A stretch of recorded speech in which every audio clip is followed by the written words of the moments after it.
బోరబండ డివిజన్లో రైతులు పాదయాత్ర చేపట్టారు. ప్రభుత్వం అవలంబిస్తున్న రైతు వ్యతిరేక విధానాలకు నిరసనగా ర్యాలీ నిర్వహించారు. జూబ్లీహిల్స్ ప్రజలారా ఆలోచన చేయండి, కాంగ్రెస్ పార్టీకి ఓటు వేసి మేము మోసపోయాం, మీరు మోసపోకండి అంటూ రైతులు ప్లకార్డులు ప్రదర్శన చేశారు.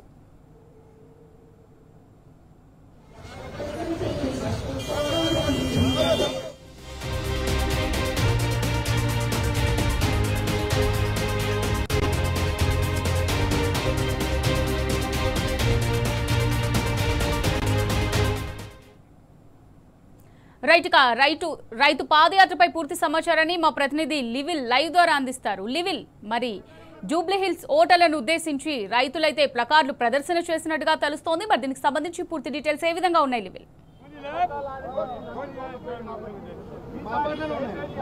జూబ్లీహిల్స్ నియోజకవర్గం బోరబండ డివిజన్లో రైతులు వినూత్న ప్రదర్శన చేస్తున్నారు.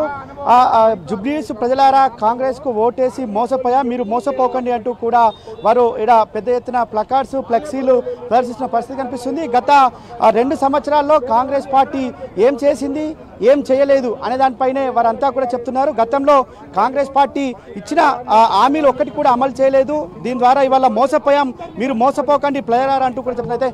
దీనికి సంబంధించి మనతో మాట్లాడడానికి రైతులు ఉన్నారు. ఏంది అసలు మీరు ఎందుకు ఈ విధంగా ప్రదర్శన చేస్తున్నారు, ఏంది అసలు? ఇప్పుడు ఈ రోజు మీకు తెలుసు, ఇక్కడ రైతులని అన్ని రకాల వర్గాలను ఈ కాంగ్రెస్ ప్రభుత్వం, కాంగ్రెస్ రేవంత్ రెడ్డి ముఖ్యమంత్రిగా ఉండి ఎంత మోసం చేసిండో మీకు అందరికి తెలుసు. మేము ఇక్కడ జూబ్లీహిల్స్ ప్రజలకు తెలియపరిచేది ఏంటంటే, మీకు తెలుసు ఇక్కడ మొత్తం హైదరాబాద్ మొత్తం హైడ్రా అని చెప్పి మీ ఇండ్లు మొత్తం గోలగొట్టి మీకు పేదవాళ్ళ ప్రజల మొత్తం కూడా బజార్కు రోడ్డు మీదకి తీసుకొస్తున్న పరిస్థితి మీకు అందరికి తెలుసు. కాబట్టి మాకు జరిగిన అన్యాయం మీకు జరగొద్దు.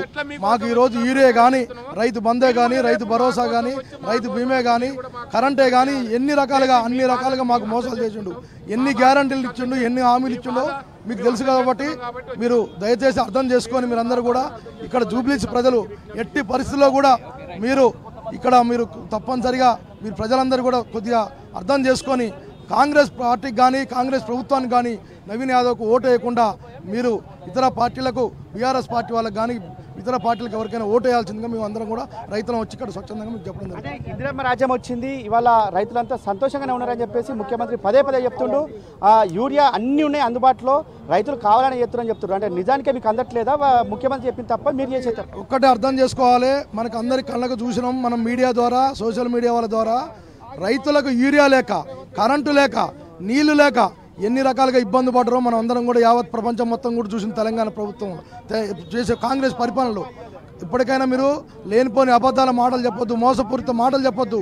ప్రజలను ఇట్లా మోసం చేసి 2,500 రూపాయలు ఆడవాళ్ళకి ఇస్తామని, 2,000 రూపాయలు పింఛన్ 4,000 చేస్తామని చెప్పి, రైతు భరోసా 10,000 దాన్ని 15,000 చేస్తామని ఇట్లా అబద్ధాల మాటలు ఎన్నో చెప్పి మీరు ఇవాళ అధికారంలోకి వచ్చి ఇవాళ మళ్ళీ కొత్త మాటలు చెప్తూ ఇక్కడ హైదరాబాద్లో హైడ్రా లాంటి పథకాలను తీసుకొచ్చి ఇండ్లు మొత్తం కూడా గోలగొట్టి ప్రజలకు అన్యాయం చేసి మోసం చేస్తారు. కాబట్టి వాళ్ళకు మేలు కోసమే మేము రైతులను స్వచ్ఛందంగా ఇక్కడికి వచ్చి ఈ రోజు ప్రచారం చేయడం జరుగుతుంది. ఎప్పుడైనా రైతులకు అన్ని రకాలుగా మేము అందుబాటులో అన్ని అందుబాటులో పెట్టామని తుమ్మల నాగేశ్వరరావు చెప్తుండు. సకాలంలో పంట కొనుగోలు చేస్తున్నాం, బోనస్ ఇస్తామంటాడు. కానీ మీరు ఎందుకు మరి వాళ్ళ ఏం చేస్తున్నారు? ఇప్పుడు గౌరవ మంత్రి గారు బోనస్ ఇస్తామంటున్నాడు, వాస్తవం. కానీ గత యాసంగి బోనస్ ఇవ్వలేదు. ఇప్పుడు మొన్న వానాకాలం సీజన్లో యూరియా దొరకక ఆడ మగాని తేడా లేకుండా రేత్రి పగళ్ళు సొసైటీ ముందల సద్దులు తెచ్చుకొని పడుకొని ఒక బస్తా తీసుకున్న రైతులు ఎంతోమంది బాధపడరు. సగం మందికి యూరియా దొరకక పొలాలకు రెండోసారి యూరియా కూడా వేసుకున్నటువంటి పరిస్థితి.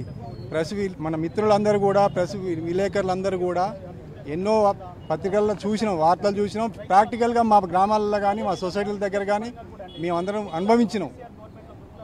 కాబట్టి వారు చెప్పే మాటలంతా కూడా బోకస్.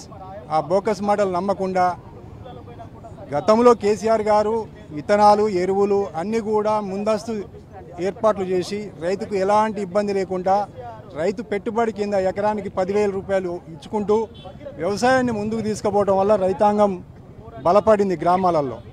కానీ మా రైతాంగం రాజశేఖర రెడ్డి 2023లో మోసపూరితమైనటువంటి మాటలు మాట్లాడి, రేవంత్ రెడ్డి గారు మోసపూరితమైన మాటలు మాట్లాడి మేము 16,000 బోనస్ ఇస్తాము, రైతుకు భరోసా ఇస్తాము, క్వింటల్ వడ్లకి 500 బోనస్ ఇస్తాము, ఈ రకంగా అన్ని బోకర్ మాటలు మాట్లాడి మా జనం కూడా నమ్మి ఆయనకు ఓట్లు వేయడం జరిగింది. ఓట్లు వేసిన తర్వాత సీఎం అయినాడు. సీఎం అయిన తర్వాత ఆయన ఏ ఒక్క హామీ 420 హామీలలో ఏ ఒక్క హామీ కూడా అమలు చేయలేదు. ఉచిత బస్సు తప్ప. ఉచిత బస్సు వల్ల ఎవరికి లాభం అవుతుంది? ఆడోళ్ళని కొట్టుకోమని చెప్పేసి ఉచిత బస్సు ఇచ్చిండు, బస్సులు తగ్గించారు. అట్లా కూడా రైతులకు ఇబ్బందులు అవుతున్నాయి. కనుక ఈ మోసం మాటలు చెప్పేటువంటి ముఖ్యమంత్రి మాటలు మళ్ళీ నమ్మకుండా కేసీఆర్ గారు, గౌరవ కేసీఆర్ గారు ఏదైతే పరిపాలన అందించారో ఆ విధంగా మనం ఇక్కడ ఈ నియోజకవర్గ ప్రజలు కూడా ఒకసారి మళ్ళీ బీఆర్ఎస్ని గెలిపిస్తే ఈ ప్రస్తుతం ఉన్న ముఖ్యమంత్రి రేవంత్ రెడ్డి గారికి కనువిప్పు కావాలని చెప్పేసి మా అందరి కోరిక. మీరు చెప్పండి, అసలు ఎందుకు మీరు ఇట్లా మేము మోసపోయినా మోసపోకున్నట్టు ఎందుకు? అసలు మేము ఒక 3-4 కాన్స్టిట్యూన్సీల వాళ్ళం వచ్చినాము సార్. దీనికి ఎవరి పైరో లేదు, ఎవరి ఛార్జ్ లేదు. మేమే ఫోన్లో మాట్లాడుకొని ఎక్కడోళ్ళం అక్కడ. ఇవాళ మనం రేపు ఎలక్షన్ బంద్ అవుతుంది కాబట్టి, కోడ్ అమల్లో వచ్చింది, బంద్ అయింది కాబట్టి మనం పోవాలని ఓలకోలో చెప్పుకొని వచ్చినాం. మా వాదన ఒక్కటే సార్, మేము విన్నవించి చెప్తున్నాం. మేము అప్పుడు రూరల్లో ఉంటాం. టౌన్లో హైదరాబాద్లో మొత్తం టీఆర్ఎస్ సీట్లే వచ్చినాయి, బీఆర్ఎస్. అప్పుడు పల్లెటూళ్ళల్లో కొన్ని ఉచిత హామీలు ఎగస్ట్రాగా పెట్టారు ఉన్నటికంటే. 6 హామీలు నెలలో చేస్తామని 400 హామీలు పెట్టేసరికి రూరల్లో కొద్దిగా చదువుకున్న లేక మోసపోయి ఓట్లేసారు. గవర్నమెంట్ వచ్చింది. వచ్చిన కాంచి కూడా మా హామీ అనేది ఏ ఒక్కటి కూడా నెరవేరలే. వాళ్ళు ఏమంటారు అంటే మేము అన్నీ చేసినాం, అన్నీ నెరవేరినాయి అంటారు. వాళ్ళు ప్రజలలో వచ్చి చూస్తే అర్థమైంది. పిండి కట్టలు దొరకకపోతే ఒక టీఆర్ఎస్ వాళ్ళకి కాదని ఆల్ పార్టీకి దొరకలే. అందరం కూడా మొత్తం కూడా కోఆపరేటివ్ బ్యాంకుల ముందు నిరాదీక్ష చేసిన రోజులు ఉన్నాయి. అలాంటి రోజులు కాంగ్రెస్ తెలుగుదేశం ఉన్నప్పుడు ఉండే రోజులు. 10 ఏళ్లలో మాకు అన్నీ కూడా మంచిగా అందినాయి. ధాన్యం కూడా మంచి కొన్నారు. పత్తిది కూడా సీజన్ వచ్చేసరికి రైతు బంధు పడేది, రైతు బీమా పడేది, పిండి కట్టలు దొరికేది, అడుగు కట్టలు, యూరియా కట్టలు ఏది దొరక్క ఇబ్బంది పడ్డాం. దాని కొరకు మాకు ఇది ఎవరు కాదు, మేమే స్వచ్ఛందంగా రేపు ఎలక్షన్ ఉంది కాబట్టి ఒక్కసారి పోయి మన మోసాన్ని కూడా అక్కడ ప్రజలకు చెప్తే, ప్రజలంటే మీడియా వాళ్ళు అన్ని పేపర్లలో టీవీలలో వస్తుంది కాబట్టి అందరూ కూడా మనం ఒక రైతు బిడ్డగా కొంత ఆలోచిస్తారని మేము నల్లగొండ, సూర్యాపేట, కోదాడు, హుజూర్నగర్ నుంచి వచ్చినాం. ఇక్కడ మేము చేసి దాన్ని చూపిస్తే మేము పోయిన మోసానికి మీరు కూడా మోసంలో పడకండి, చేయబాకండి, ఇబ్బంది పడకండి అని చెప్పినాం. దాన్ని మేము చెప్పుదానికి ఇంత దూరం వచ్చినాం. దాన్ని చెప్తున్నాం. ఇప్పటికి కూడా మేము చేసిన మోసం కాకుండా జూబ్లీహిల్స్ ప్రజలు కూడా అలాంటి పప్పులో కాలేయకుండా స్వచ్ఛందంగా ఓటేయాలని కోరుకుంటున్నాం. ప్రజాపాలనలో రేవంత్ రెడ్డి గారు వచ్చి ఎక్కడ ముక్కుపోసి బిల్డింగులు కట్టిండు సార్. ఇప్పుడు పేదలకు నేను ఇండ్లు ఇచ్చి పంచిపెట్టినానే అంటుండు. ఎక్కడ ముక్కుపోసి కట్టి బంగ్లాలు కట్టి పేదలకు పంచిండు? ఎవరికి ఇచ్చిండు? ఆయన ఎక్కడ ముక్కుపోసి కట్టిండు? ఏ రైతుకు బోనస్ ఇచ్చిండు? ఏ రైతుకు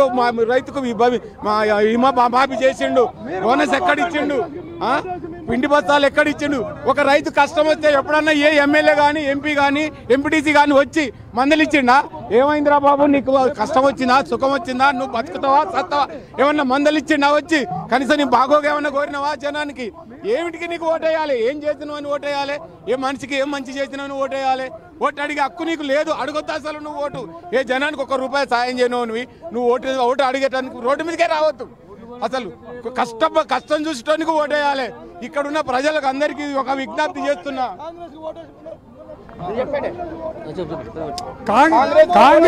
కాంగ్రెస్ కు ఓటేసి మోసపోయినాం కాబట్టి ఇవాళ ధాన్యం శల్కమిల్లి ధాన్యం శల్కమిన్నే ఉంది. కొనే దిక్కు లేరు. అంత వాన దడుతున్నాయి, ఎండకి ఎండిపోతున్నాయి. ఆడికి కొనే దిక్కే లేరు. మళ్ళీ కాంగ్రెస్ మాయమాటలు చెప్తుంది కాబట్టి జూబ్లీహిల్స్లో కాంగ్రెస్కు ఓటేయొద్దని మేము ప్రత్యేకంగా హుజూర్నగర్ నుంచి కూడా వచ్చినాం. కాబట్టి మీరు ఖచ్చితంగా ఇక్కడ ఓట్లేయొద్దని మేమందరం కూడా ఇక్కడికి వచ్చి కలిసికట్టుగా పనిచేస్తున్నాం. కాబట్టి ఇవాళ ఎన్నో మోసాలు చేసిండు రేవంత్ రెడ్డి గారు. మళ్ళీ ఇక్కడికి వచ్చి మళ్ళీ వీళ్ళని కూడా మోసం చేస్తుండు. కాబట్టి దయచేసి వీళ్ళని మోసపడద్దని మేమందరం చెప్తున్నాం. తీసుకున్నామా మీ ఇష్టం వచ్చేట్టుగా ఈయన 2 డేపలు తిన్నాయనే మళ్ళీ తిరిగి వచ్చి పోలీసు వాళ్ళు మేము అడ్డుకుంటారు. మరి పోలీసులకు ఏం చెప్తారు? పోలీసు వాళ్ళు కూడా చెప్తాం అడిగితే ప్రచారం చేసుకోవద్దా? అయితే ఇక్కడ కాంగ్రెస్ పార్టీకి సంబంధించిన కొంతమంది నాయకులు వచ్చి మళ్ళీ ఇక్కడ రైతులపైన కూడా దౌర్జన్యం చేసే పరిస్థితి ఇక్కడ కనిపిస్తుంది. కాంగ్రెస్ పార్టీకి సంబంధించిన నాయకులు ఈ రైతులు స్వచ్ఛందంగా వచ్చి వారి నిరసనలు వ్యక్తం చేస్తుంటే కాంగ్రెస్ పార్టీకి సంబంధించిన వారు కొందరు వచ్చి అడ్డుకునే ప్రయత్నం చేస్తున్నారని చెప్పేసి కూడా రైతులంతా నిరసనలు వ్యక్తం చేస్తున్నారు. ఇవాళ కాంగ్రెస్ సంబంధించిన వారు అడ్డదారులు ఎత్తుకునే పనిలో ఉన్నారని చెప్పేసి కూడా రైతులంతా మండిపడుతున్న పరిస్థితి ఇక్కడ కనిపిస్తుంది. మేము స్వచ్ఛందంగా వచ్చి ఇక్కడ పాదయాత్ర చేస్తే కూడా జీర్ణించుకోలేకపోతున్నట్టు కూడా వారంతా మండిపడుతున్న తీరు ఇక్కడ మనకు ప్రధానంగా కనిపిస్తుంది. రైతులకు ఎలాంటి పర్మిషన్లు అవసరం లేదు, మేము రైతులం, మేము మోసపోయాం కనుక ఇక్కడికి వచ్చాము, వాళ్ళ మోసపోయిన రైతులం కనుకనే ఇవాళ ఈ విధంగా చేస్తామని చెప్తాం. చెప్పండి, అసలు పోలీసుల పోలీసు వాళ్ళు కాంగ్రెస్ వాళ్ళ మాటలని మమ్మల్ని ఇక్కడ స్వచ్ఛందంగా వచ్చి మేము రైతులను చేసుకుంటే ప్రచారాన్ని మాకు అడ్డంకి కలిగించి కాంగ్రెస్ నాయకుడు ఆయన అక్కడ లోకల్ స్థానిక నాయకుడు వచ్చి మమ్మల్ని బెదిరిస్తున్నాడు. దానికి పోలీసు వాళ్ళు కూడా సపోర్ట్ చేసి మమ్మల్ని అన్ని రకాలుగా ఇబ్బంది చేస్తున్నారు. కాబట్టి మేము స్వచ్ఛందంగా వచ్చి ప్రచారం చేస్తున్నాం. మాకు శాంతియుతంగా మేము ప్రచారం చేసుకుంటున్నాం. మాకు ప్రజలకు హక్కు ఉంది. మేము ఈ రోజు సాయంత్రం 5 గంటల వరకు ఎలక్షన్ కోడ్ ఉంది, మాకు కూడా తెలుసు. మేము రైతులు వచ్చి ప్రచారం చేస్తున్నాం కాబట్టి మాకు పోలీసు సోదరులు సహకరించాలని చెప్పి మేము కోరుకుంటున్నాం.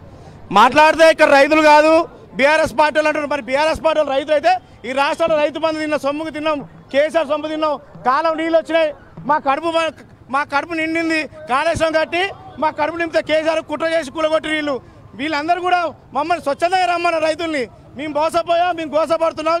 జూబ్లీస్ ప్రజలారా, మీరు తెలివి కళలు కాబట్టి కేసీఆర్ కోటేసారు, మీ తిక్కలలో అయిపోయినా కాబట్టి కాళ్ళు మొక్కైనా కాంగ్రెస్ ఓడగొట్టడానికి రైతులు వచ్చారు. రైతుల మద్దతుగా మేము వచ్చినాం. మీరు చూస్తున్నా దౌర్జన్యంగా కాంగ్రెస్ వాళ్ళు వచ్చి మా మీద దాడి చేయడానికి వచ్చి మాట్లాడకుండా కేటీఆర్ మనిషి కేసీఆర్ మనిషి అంటారు. ఇలా రైతులందరూ కూడా కేసీఆర్ మనుషులే. ఎందుకంటే ఆయన పెద్ద రైతు కాబట్టి మా బాధ తెలుసు. కేసీఆర్కి తెలిసిన బాధ తెలియదు. ఇందిరామ్మ రాజ్యంలో మాకు కన్నీళ్ళు తప్పితే ఏం మిగలేవు. ఇందిరామ్మ రాజ్యంలో ఈ 20 నెలల కాలంలో 758 మంది ఆత్మహత్య కారణమైంది ఈ ప్రభుత్వం. ఈ ముఖ్యమంత్రి కనీసం వ్యవసాయం గురించి తెలియదు. మమ్మల్ని పట్టుకొని ఒక చిన్న లీడర్ కాంగ్రెస్ కన్నోకప్పు లీడర్ వస్తే మమ్మల్ని అడ్డుకుంటారంటే ఇది ఏ రకంగా జరుగుతుందో మీరు అర్థం చేసుకోవాలి. దయచేసి ఈ కాంగ్రెస్ ప్రభుత్వం వల్ల రాష్ట్రంలో రైతు బంధు రాలేదు, కారణం నీళ్లు రాలేదు. అయితే ఇవాళ రైతులంతా కూడా స్వచ్ఛందంగా వచ్చి ఇక్కడ పాదయాత్ర చేస్తుంటే వాళ్ళని అడ్డుకునే ప్రయత్నం చేస్తుంది. మొత్తానికి రైతులకు ఇక్కడ పాదయాత్ర చేసే నైతిక హక్కు కూడా లేదా అంటూ కూడా రైతులంతా పోలీస్ వ్యవస్థపై మండిపడుతున్నారు. కాంగ్రెస్ గుండాలపై మండిపడుతున్న పరిస్థితి కనిపిస్తుంది. Camera vote studio.